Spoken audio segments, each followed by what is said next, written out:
কোথায় গেল এই 400 কেজির মতো ইউরেনিয়াম? ডোনাল্ড ট্রাম্প তিনি নেটোর বৈঠকে যোগ দেবার আগে স্পষ্টত তিনি বলে গেলেন যে তিনি যেটা করতে চেয়েছিলেন ইরানে সেটা তিনি করে দিয়েছেন। ইরানের কাছে আর এই মুহূর্তে পরমাণু বোমা বানানোর মতো কোনো ক্ষমতা নেই। কিন্তু সত্যিই কি তাই? আমরা এই বিষয় নিয়ে আলোচনা করব। কর্নেল দীপ্তাংশু চৌধুরী আমাদের সঙ্গে রয়েছেন। স্যার, আরও একবার স্বাগত জানাই আজ তাক বাংলায়। এই যে ডোনাল্ড ট্রাম্প যেটা দাবি করছেন, সত্যিই কি সেটা কার্যক্ষেত্রে ঘটলো?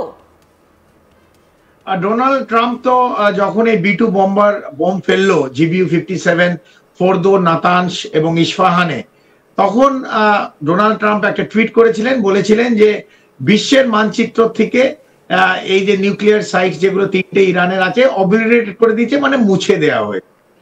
সত্যি কি মোছা হয়েছে? এটা একটা বড় প্রশ্ন।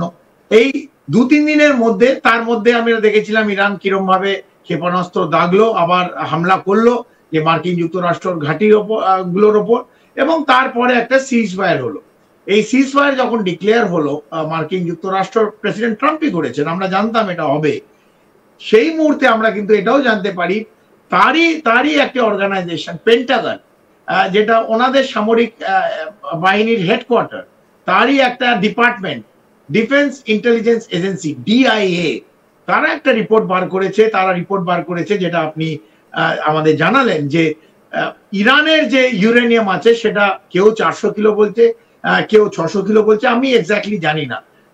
কোন নিউজ মাধ্যমে এটা 400 বলছে, CNN এ কেউ বলছে 600, রিউটার্সে কেউ বলছে এটা 400।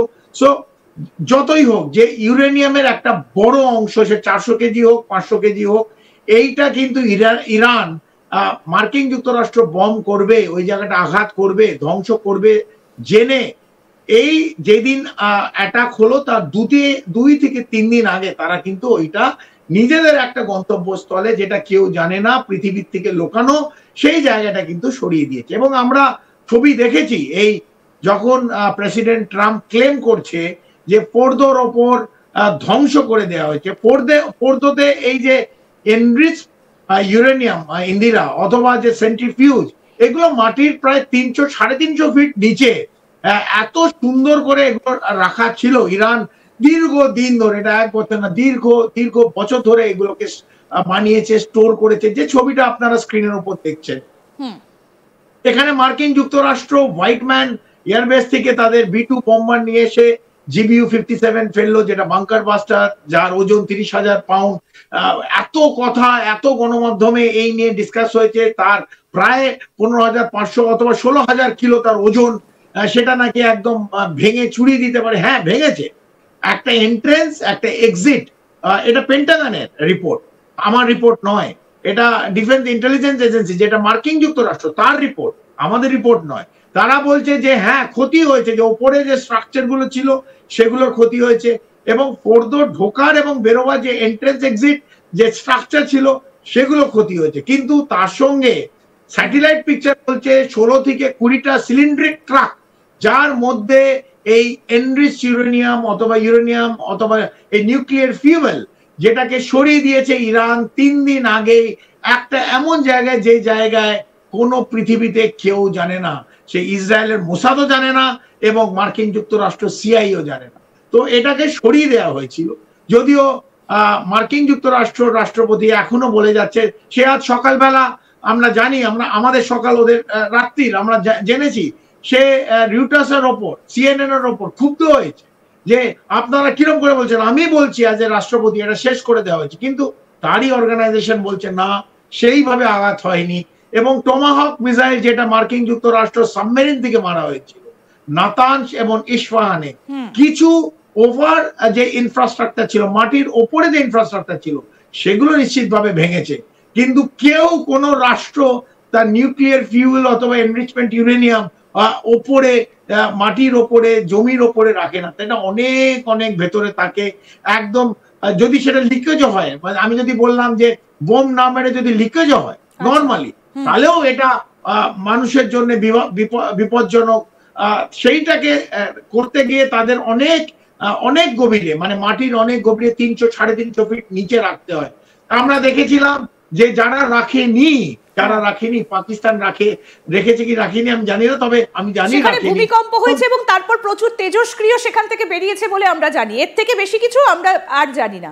কিন্তু ইরানে তো সেই রকম তেজস্ক্রিয় নির্গত হতে দেখা যায়নি এখন পর্যন্ত এরকম কোনো তেজস্ক্রিয় বিতরণ হয়েছে বলে আমরা জানি না, তেজস্ক্রিয় বিকরণ হয়েছে বলে আমরা জানি না, কোনো এরকম খবর নেই।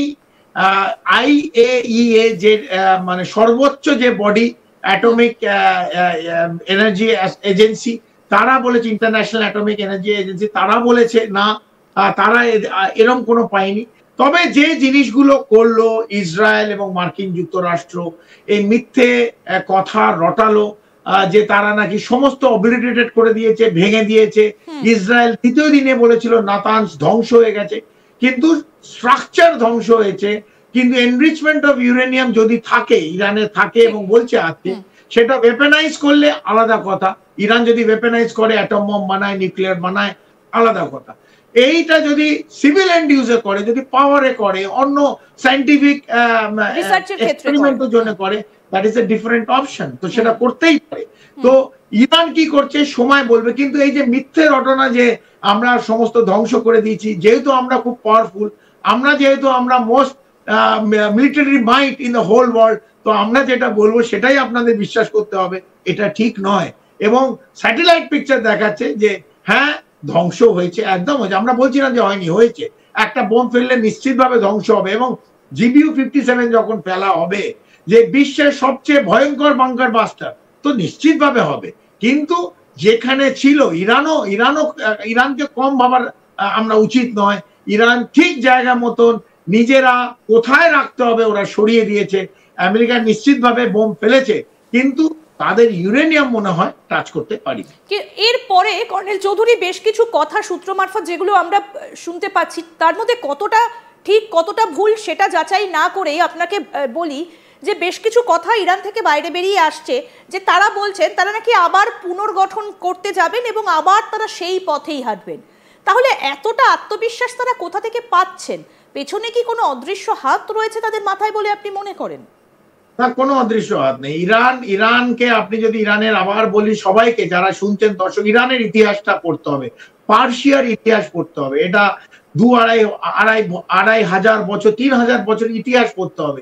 ইরানের যে নাগরিক তাদের যে শীত দ্বারা তাদের যে রক্ত বইছে সেটা জানতে হবে। কোন দেশকে সাডেনলি আমরা খারাপ বলি, ইসলামাইজেশন হয়ে গেছে, সেটা ওদের ধর্মের ব্যাপার। কিন্তু ইরান কালচারালি, হিস্টোরিক্যালি, সাহিত্যে, সায়েন্সে, এক্সপেরিমেন্ট ওয়ে অ্যাহেড দেন অনেক দেশের থেকে অ্যাহেড। তো তারা অলিম্পিকে অংশ নেয়, তাদের অনেক সাংস্কৃতিক জগৎ রয়েছে, সেটা তো আমরা দেখেছি। হ্যাঁ, নিশ্চিতভাবে। যদি আমি আবার বলছি, নিউক্লিয়ার ফিউল যেটা আছে, এনরিচ ইউরেনিয়াম যেটা আছে, সেটা যদি ওয়েপেনাইজ করে, এটা করা উচিত নয়, যেটা